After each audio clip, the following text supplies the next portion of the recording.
people speculating what might have happened, including being abducted by aliens. And I thought, I can have some fun with this. Yeah. So I thought, I'll keep it going.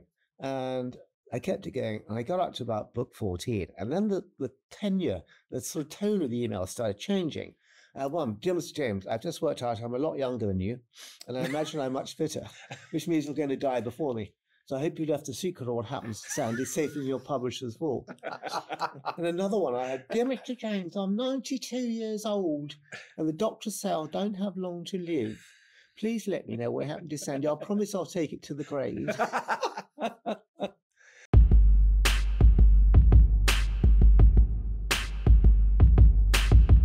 Hi, and welcome to Audiobook Club. My name is Peter, and beside me I have my pod colleague Peter. And we have a guest today named Peter. So we're thrilled to be joined by one of the UK's most celebrated crime writers, with millions of copies sold worldwide and a loyal fan base that spans continents. He's best known for his gripping Roy Gray series. Welcome to Audiobook Club. Thank you, Peter. And welcome to Gothenburg. How is it to be in Sweden and then in a book fair with a lot of readers? It's heaven for an author to see so many people reading books and being passionate about them. It's just great. Yeah. And it's lovely to be back in Sweden. I haven't been in Sweden for some years now. I used to come a lot. My ex-partner was from Örebro. I bought a couple of kilometers from Örebro, so I'm from that part of Sweden. Wow, it's gorgeous. Yeah. Yeah. I saw you on stage with Pascal Engman earlier today. Used to down in the fair. And what's your relationship to Swedish authors or crime authors? I guess mostly from just authors that I've met, but I did briefly meet Pascal, I think a few years ago. I was at Stockholm Book Fair, I think. But I saw I was on with him, and I thought, I've not read anything, so I'll read his latest book, The Widow. Yeah. Wow. Yeah, he is seriously good writer. Yeah. I'm not just saying that because I'm on the panel with him. I was absolutely gripped by that book. I haven't quite finished it. I got to about 10 pages from the end. But what is nice is that when you really enjoy a book and then you meet the author, and that author isn't up their own backside. And he's a delight. Yeah. Just a really nice, smart, and a lot of authors, not so much in the crime world, but a lot of literary fiction authors have their heads are buried up their arseholes. I'm one of them. he been on the show also, so we have he's a delight. I've met Camilla Lappberg in the past, who I really like. Lars Kepler. Yeah, the couple. So I've met quite a lot of Swedish authors over the years, and I like Swedes. You guys enjoy life, and you're so welcome to do. We need to start with Roy Gray, so we should talk a lot about Roy Gray. Can I just interrupt? Something? Yeah. Do you know Queen Camilla is my #1 fan? Don't know if you know that information. Yeah, I saw that when you. We can come back to Queen. I know you want to tell that story, but we can start with that. Whenever. What you have, she is one of your biggest fans, and I heard that the next Roy Gray's gonna be in London and Buckingham Palace. Largely set inside Buckingham Palace. Have you been there and do some? Absolutely, yeah. What? Back in 2016, I get an email out from a friend. He said, "Whatever you're doing, stop doing it. Go out and buy a copy of today's Daily Mail," which is like the biggest selling paper in England. So I go out and buy the Mail, and there is a photograph of the then Duchess of Cornwall, Camilla. Yeah. Sitting in her office with 2 of my Roy Grace books behind her head. And she's saying I'm one of her 2 favorite authors. The other is Jane Austen. So I wrote her a letter and thanked her. She wrote me a really chatty handwritten back saying I really love them. And then when we she started a book club which is now called the Queen's Reading Room. It's a little bit bigger than our club here, I think. She's got like 200,000 followers around the world. Mostly on Instagram, and she interviews authors. Yeah, and she asked if she could interview me for the club. her first session, and she came down. We were filming Grace at Quayside, and she came down to Quayside, and she interviewed me in a warehouse. We sat with 2 chairs and a box between us. And she knows more about Roy Grace than I do. Extraordinary. I mean, it really, and she's unshockable. She likes the gory stuff, and she's brilliant fun. Yeah. And then basically she wrote to me. She said, "When are you going to set Roy Grace in London?" So I thought, well, if I'm going to set one in London, it's got to be Buckingham Palace. So things haven't ended well for people who upset past queens of England. So I feel like I've got to be careful. Yeah. I don't want to have my head chopped off or end up burnt at the stake. So anyway, I came up with an idea, and I sent it to her via a senior member of the royal household, and she came back to me and said, "Absolutely love it." And basically, I had carte blanche, and and I thought, well, how do I get Roy Grace, who's based in Sussex, to investigate a murder at Buckingham Palace? So I have Queen Camilla on the royal train. They use it like it's like a hotel on wheels. Yeah. And they stay overnight on it. They park it in the siding, and it's guarded. So I got her and her entourage coming to Brighton on the royal train. We started a 2-day tour of hospices in the south of England. And there's a big "Not My King" protests going on in Brighton. So Roy Grace is asked to keep an eye out. And the train is derailed in a tunnel just north of Brighton. And Camilla is helpful getting people off the train. And as they emerge from the tunnel, a senior member of the royal household is shot dead, standing quite close to her. And everybody thinks it was an assassination attempt. Roy Grace, because it's happened in Sussex, he's the investigator on it. And he says, no, if it was a sniper, he might miss by 4 inches. He's not going to miss by 4 feet. And everybody disbelieves him. And the king summons him to Buckingham Palace and says, the king first says, "Who's this hillbilly detective? Can't we get somebody proper from the Scotland Yard anti-terrorist squad?" And he calls Roy Grace in, and he says, "Yeah, this is nonsense." And Roy said, "Well, sir, Your Majesty," and so I actually got the king as himself and the queen as themselves, and I was very lucky. I got members of the royal household really liked the idea. I had the Queen's blessing on it. Yeah. So I had a 3.5-hour tour behind the scenes before I started work on the book. And then when I wrote the book, they took me back round. Yeah. I've got a big chase all through the palace and the climax to make sure I got everything right in the sequence. That is another level of research. It's amazing. Yeah. So, and all the inner workings of the household, which is fascinating because there's all these jealousies. So basically, Grace goes to Paris, and then there's 2 more murders, and everybody starts to realize maybe she wasn't the target. Maybe she's a suspect in the end. Well, I do have Roy has to interview her, and I've got her showing him around the palace, and then she came to Jersey last summer, and she said, "How's the book coming along?" I said, "Well, Majesty, I've got you being quite heroic, getting people off the wrecked trains." I don't know if I would be that heroic. Yeah. And she read I got a really early draft of the book too, because I thought, I'm putting words into her mouth, and Were you nervous? I didn't sleep the night. I was meeting her a week later at Clown's house, and she came up and kissed me on both cheeks, said, "Absolutely lovely. I don't change a word." And she's now, not only that, I've got all the actual roles in the royal house, like the master of the royal household, the keeper of the privy purse, and she's now calling them by the names in the book.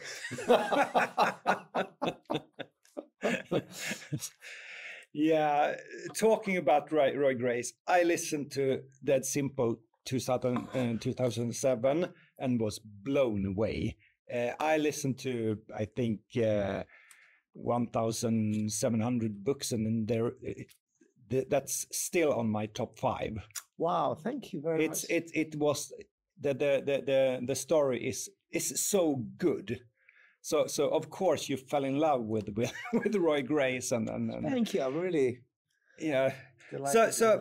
but I did have I was on tour in New Zealand. Yeah, and I did a signing in a bookshop, lovely independent bookshop.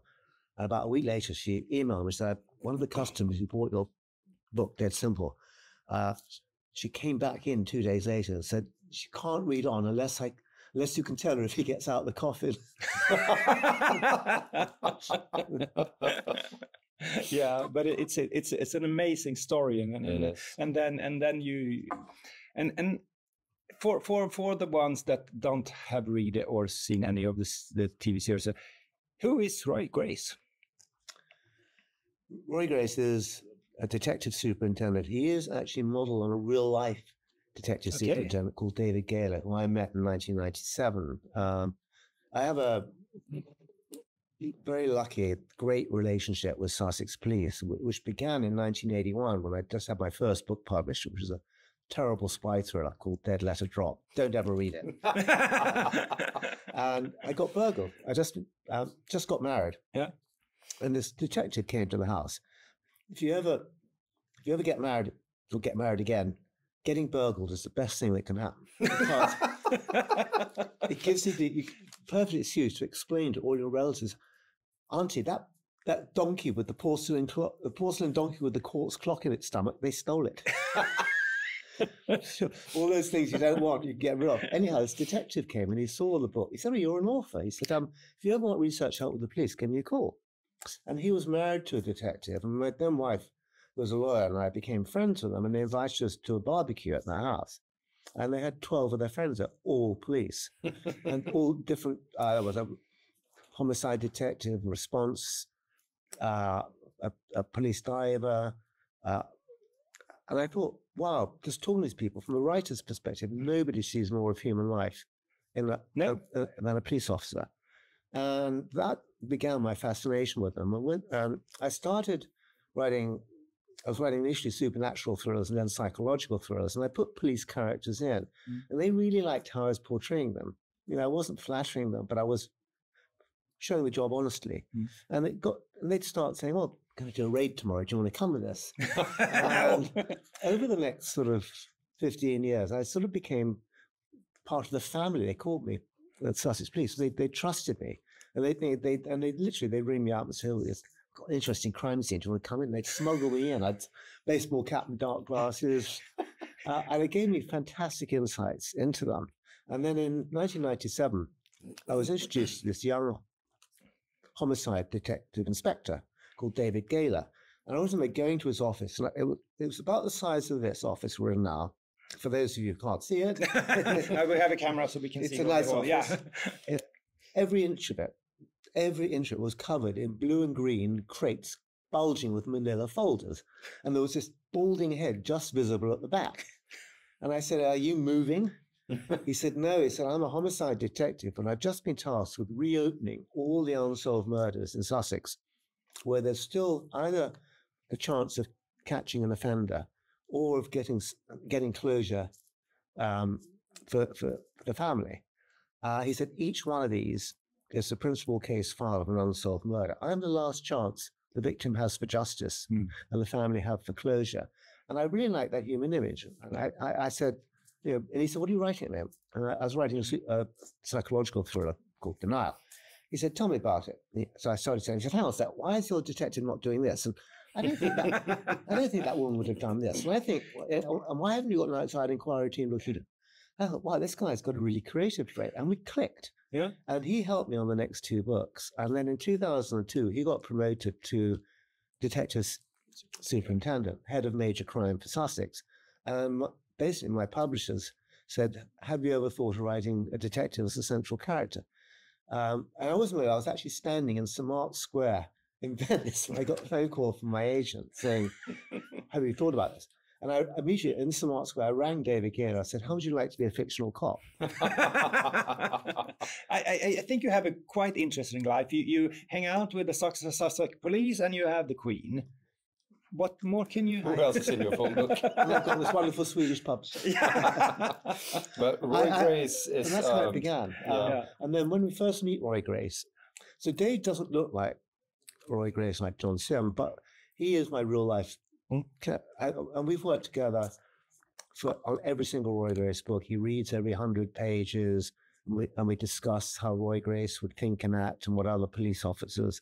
Does he get part of your royalties as well? No, but he is now. For years, he would not take any payment. I as a treat, I would take him to the International Homicide Investigators Association conference in America. But now he's actually on my staff.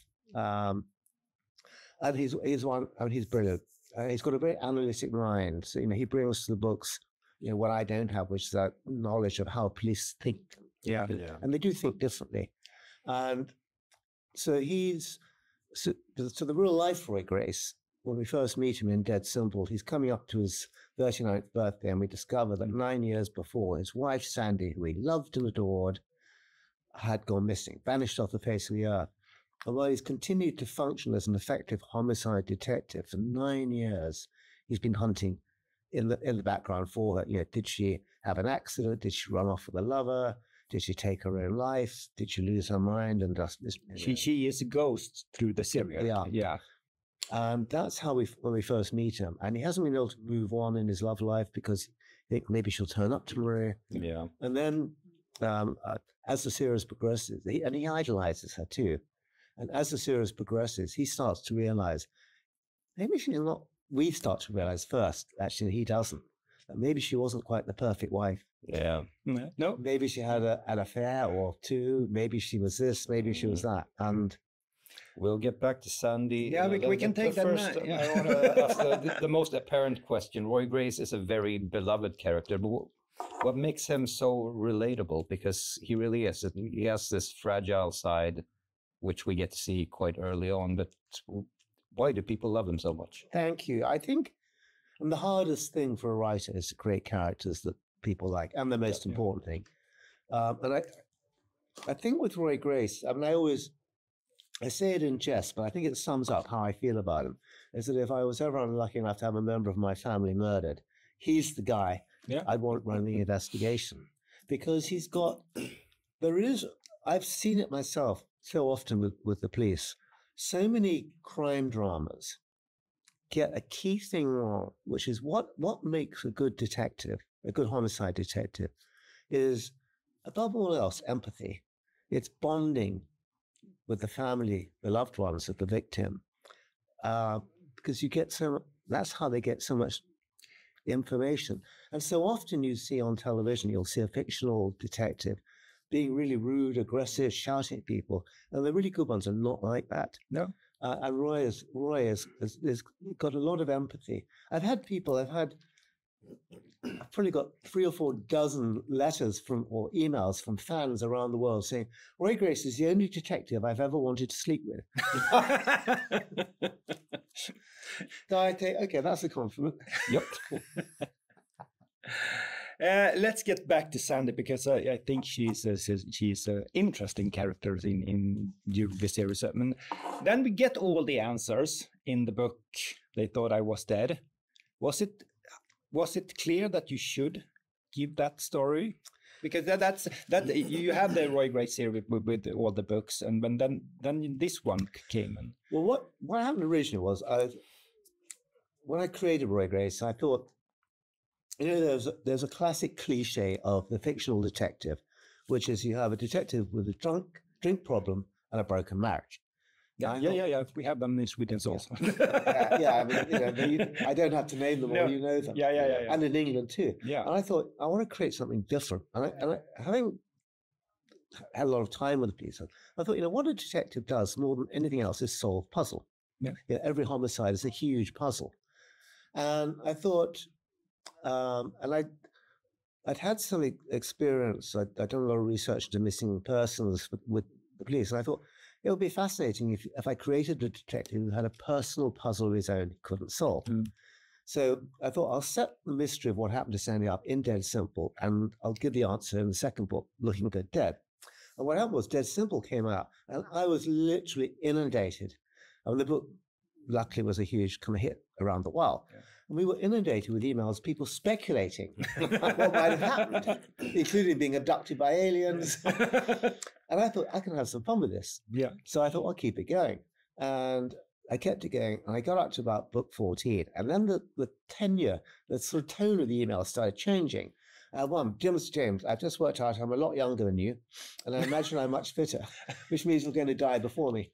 So I hope you left a secret of what happens to Sandy safe in your publisher's vault. And another one I had, dear Mr. James, I'm 92 years old and the doctors say I don't have long to live. Please let me know what happened to Sandy. I promise I'll take it to the grave. And I thought, maybe it's time to start thinking about solving the puzzle.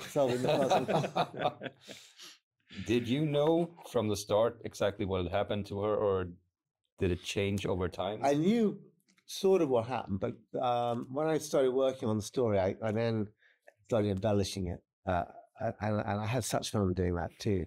But yeah, I always knew the sort of basic beats of it, but I hadn't ever kind of thought it through in kind of great detail. But I loved writing that book.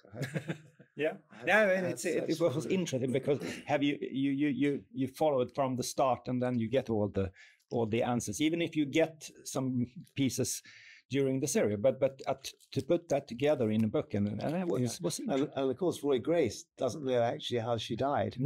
No, we do from reading that book. But and the character Al Batsy, who she stiffed for the money, he's now appearing in the book I'm currently writing. I spent the summer binging the TV series Grace with John Sim. How involved are you in that? I'm very involved with it, which is great. It's been a really happy experience because the background to that was I'd had 3 books previously made for television, which I was really unhappy with. Yeah. And it can hurt you as a writer. Yeah. I had a big miniseries made of my book Host, which I wrote in '93. It was an $11 million production in 1997. It had Mimi Rogers, who was married to Tom Cruise, in it. And I was at a party in Brighton, just come out, the 4-parter. And I was having a conversation. It's going, what do you do? What do you do? On the builder, you're a writer. Well, anything on telly? And I said, I've just got this on at the moment. And his face fell off a cliff. And he said, look, don't take this the wrong way. The wife and I watched that last week, the first episode. We thought it was such crap, we would never bother to read you as an author. And that was a big lesson to me. Yeah. So I was very precious about, I'd always told my agent, I'd rather it's never made than made badly. But it has been an absolute delight. And if I'd, back in 2002, had to do an e-fit of what Grace looked like, it would have come up with John Sim. Yeah. And he's been a delight to work with. And Richie Campbell is also, he's based on a black cop that I went out with in about 1995 called Glenn. It's called Glenn Douglas, and he knows. And I actually did a video for him for his retirement party. And I always remember I was out with this guy, and he was big, tall, black, shaven head, and he was like in his early 30s. And I said, you're still a PC. Are you going for promotion soon? And he said, well, I've only just joined the police. He's only in my 3rd week. They call it probation, which is before you can actually go out on patrol. He said, I used to be a nightclub dancer. Then my kid was born, and I looked down at my kid, and I thought, one day you're going to go to school, and your dad's going to ask you what you do for a living, and I want you to say something you're proud of. So I applied to the police, and when we were casting, my real life Roy Grace, Dave Gaynor, said, one person has to play that, it's Richie Campbell. To my amazement, he was on the list that ITV put to me. It's been a very happy experience. They just literally yesterday finished filming season 6. They start filming season 7 next April. Do you ever appear on the show as a corpse? Yeah, I've been in it several times. not yet as a corpse. Although I did, Queen Camilla came down to the filming and I jokingly said, maybe you'd like to be an extra one day. She said, yes, I could be a corpse, perhaps. Yeah, I've been, my wife and I it's like those blink, and you blink and you miss it moments. Yeah. We've been in several. The best one was on Looking Good Deb. We were on Brighton Beach as coppers, waiting for our big moment, waiting for our close-up. And these 2 women came running up. So, police, can you help us? There's a guy. We're not cops. We are a podcast about audiobooks. Do you listen to audiobooks yourself? I listen to more audiobooks than I do physical read now, because I'm a I'm a runner, and I listen to audiobooks all the time when I'm running. I get through double the amount of books that way. If you have a good narrator, it's a joy. Yeah. And also, in a way, it takes you closer to the origins of the story. Yeah. You know, historically, storytelling was an oral tradition. Yeah. It was only written down to preserve it. So, you know, when you actually hear a good audiobook, you are getting, in a sense, closer to the author's voice. Do you have the discussion in England and in UK about that? It's not so. It's better to read than listen to books in the culture press. In Sweden, we have that, and it's kind of looked down upon. Well, it's about very to change, but it's a couple of things on that. First is that the Queen, Camilla, her charity, the Queen's Reading Room, has funded a lot of research into the benefits of reading, and just physically reading 5 minutes a day has an absolute positive impact on well-being, on health. It's a major factor. They're now doing the next round of their research is into audiobooks to see if it has the same impact or not.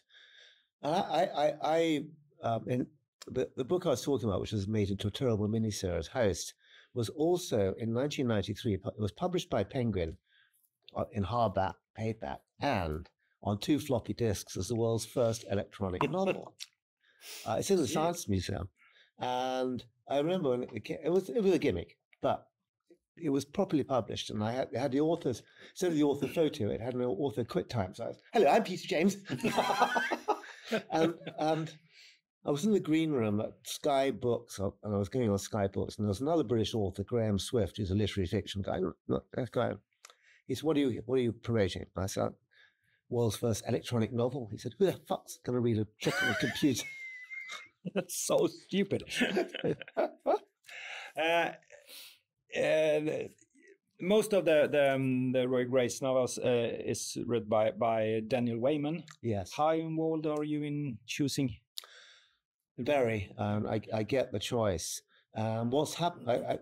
Daniel's been so popular. He even actually in his television show, he had his fictional mother reading one of my books in the hospital bed in Silent Witness, but I love his voice, and it seems he's popular. So what's happened is my English publishers are now revoicing all the early Roy Grace books with him. Because the first one was another one, and then and then we had there's been 2 or 3 different. But Daniel's great, and he's just doing The Hawk at the moment. In Sweden, most of the earlier ones was reading by an actor called Peter Falk. He passed away a couple of years ago, so they have changed it. Was that the effect of my books on him? Yeah. We come back to that. I can't bear to read another one. It's an ongoing investigation. Yeah, really. Yeah, no. What does a perfect writing day look like for you? Perfect writing day is, which I don't often have because I've learned over the years to write anywhere, literally anywhere. I finished 2 books on long haul flights. But my perfect writing day is I have a home in Jersey. I always wanted to write in a tower. I loved Yeats when I was a kid, and he wrote in a tower. And I write at the top of a 30-meter tower. And I wrote in the daytime there, and in the evening I write downstairs in a library. I have a back-to-front writing day because I worked full-time in film and television before I wrote full-time. I made a me time to write was 6 to half 8 at night.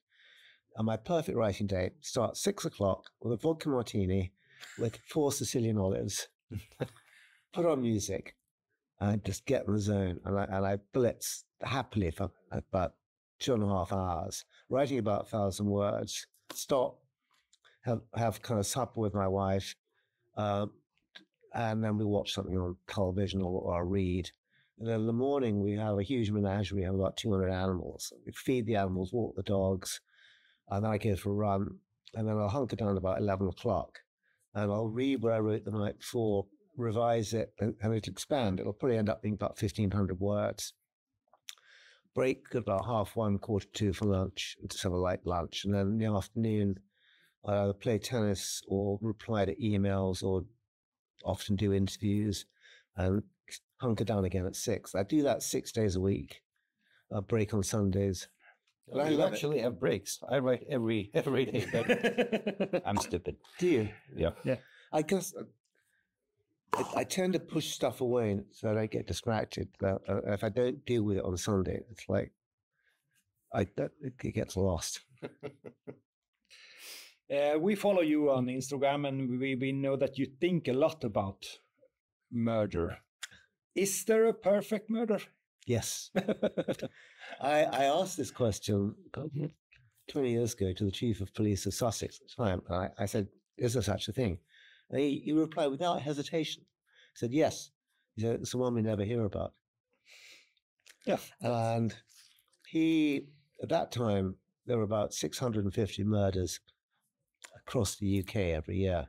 He said there are at least another 650 that we don't hear about. And it's very easy to kill someone. We've all got the tools. I'm sure you've got kitchen knives, an axe. You've got bin bags. Great, easy to get rid of the body. The hard thing is to live with it. To live with your conscience. If you're a psychopath, that's one thing. You get away with it. But everybody else who's got a conscience at some point has to tell someone. The classic scenario is you've got Bengt and Andreas, and they're great friends. And Bengt kills his wife Helen, and they live in Örebro. So he kills Helen and he buries her under the kitchen floor, puts new concrete on, and then the reason he's done that is he's having an affair with Helen, and it's cheaper to kill her and less emotionally disturbing than to divorce her. You take notes so you can write about it. So he's put Helen under the kitchen floor, concrete is over. But at some point, he has to tell someone. So he takes his friend Andreas out for a drink. He says, Andreas, I killed Helen, but it's okay because I love Marlon, isn't it? And he'll say, but it's not okay. And now you've told me I'm an accomplice to murder. So one of us has to go to the police. That's the kind of way most of them get caught. And he has to redo the floor again. He has to redo the floor again. Yeah. You tell one person, you told the world. And people can't live with their conscience. After a while, that's how. If you look at a lot of what seem like perfect, people who almost got away with it. But if the ones who get away with it are psychopaths, and they are really. And that's why they are so interesting to have in crime novels. Because I met the guy who just to sort of divert.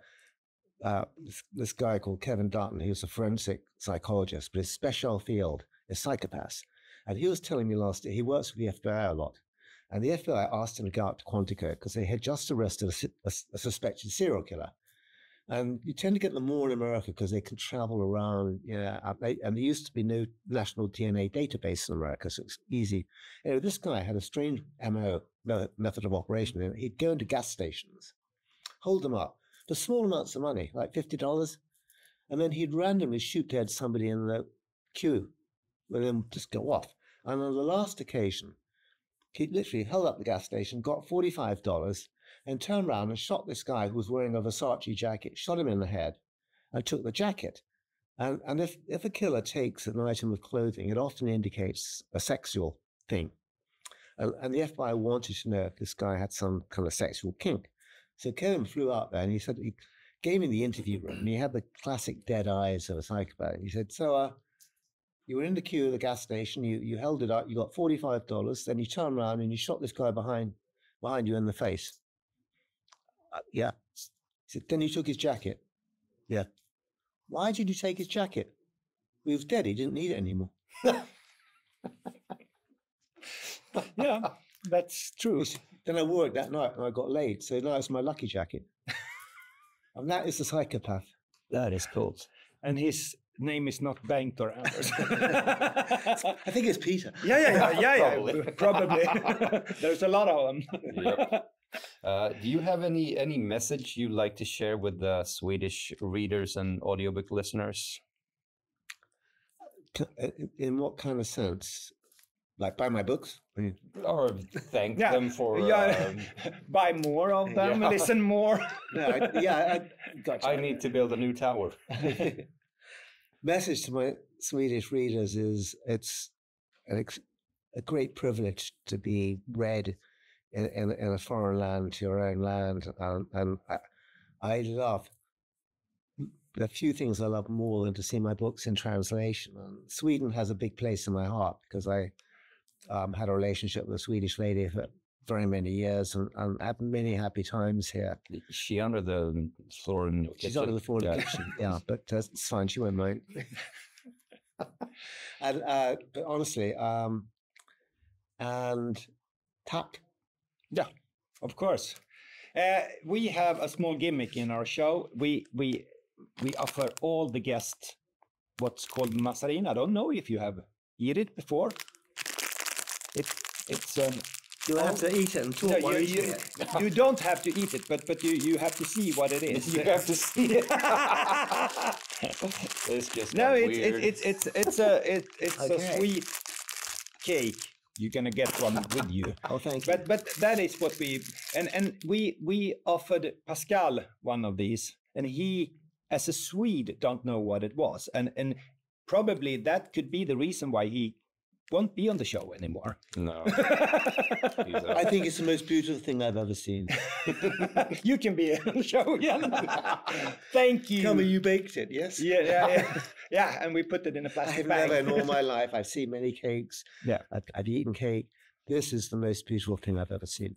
And when you have mazarin in a Swedish book, you know that the character is very old because it's only old people that eat this kind of cakes. That could be someone to take with you if you want to write about. And does it have a poison mushroom inside it? Yes. Could have. Death cat. Thank you for being here. Thank you very much. Great to talk to you both, Peter. Peter.